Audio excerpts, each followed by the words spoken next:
Hello and welcome back, my stylish friends. This is the design from last week and we are continue our journey to design number 4. This is also a pretty simple design. We will be changing color every round. So there's 2 different ways to do that. We can cut the yarn and start each round with the new color yarn, or we can carry that yarn up and I can show you how to do that. And as a reminder, this video is not how to make granny square. I already have video like that and you're welcome to see the details how we making these squares. But this video is only showing you how to change yarn and how to carry that yarn through the design. Round 1 is completed. Now I'm changing my yarn color the same way I did with the design number 1. I will take my new yarn color and I pull through the last stitch. Then I pull down my last stitch all the way down. I will chain 1 with the new yarn and as well pull my stitch all the way down. That's more secure. And now I can continue with my pattern, which I'm going under my chain space to slip stitch and chain 3, and that's my first stitch in my new round. So we will repeat this process with this design in every round. As I mentioned, this design is very simple. We're changing yarn color only 3 times in the whole project, so it's not difficult to make. So let me continue working this round and I will see you in the end, where will be the time to change yarn color again. And with this project, I will be carrying the yarn up to the next round. Okay, my last slip stitch and I can change my yarn color again. And this is how I do that. I make sure that my new color yarn is on the right side of my previous color yarn. And I just pull this yarn up, making sure the tension is not too tight. And then I will just continue work as usual.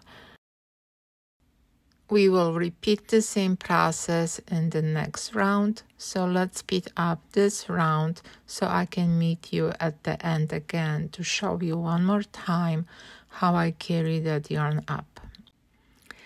At this time, I want to take a moment and say thank you for spending time with me here and crocheting with me. And also, thank you for supporting my channel. I really appreciate that. And I'm so grateful that I'm able to work this with you. As you see, this is a very fast project. Even without speeding up the video, I have one more cluster to make in my corner chain space. And I need to make chain 2 and slip stitch to my first stitch, which was chain 3. I do this a little bit differently than in any probably directions you find in a book. I find out this is the best way for me to do. Okay, time to change yarn. I'm keeping this one to the left, my old yarn to the right, and I'm making tighter the last stitch. I also make 1 chain and tie it all the way down. I find this very secure and the yarn tension, if it's correct, the stitches stay in place, but you still have flexibility to stretch them. And as I mentioned before, I always start my granny squares in the first cluster to the left in a corner space. Many written projects give you instruction a little bit differently. I just find out that if I'm making designs and I want to carry my yarn, it's work better if I'm already in the corner. So this is how it looks if you cut the yarn. You do not have any yarn carrying visible on the wrong side of your project. I do see my carrying yarn for now.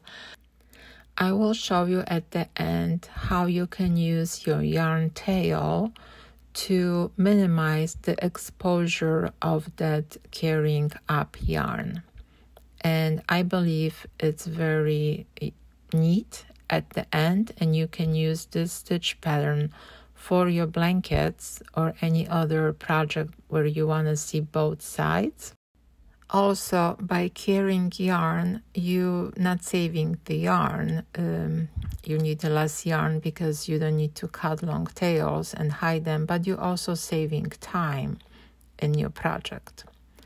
So you can finish your project faster. Okay, we are done. Now it's the time for me to cut my yarn, and I will just hide my ends, and I will incorporate my yarn tails to minimize exposure of my carrying yarn. The top I always pull up, and I make sure that I will recreate the last missing loop. I'm actually missing the front loop, but I will do front loop and again go back as a back loop and go through this last stitch all the way to the wrong side and hide my end. Okay, now let's make this yarn tail more secure so it does not unravel. I will take the two yarn tails, two different color yarn, and make a one knot just to be sure that it's more secure. Okay, let's clean this up. So let's cut the beginning yarn tail. There is a slip knot, so it's secure. Now I have those three tails. Let's go with the first one first. And we are weaving the tail in between the same color cluster, but as you see, I'm going around the carrying yarn, minimizing that exposure of that carrying yarn. It's less visible right now. So you can do this as many times as you want. Just make sure that you go in between fibers so your tail is secure. Once you're done, you can cut your yarn. You will do the same thing again with every single yarn tail. You go between fibers.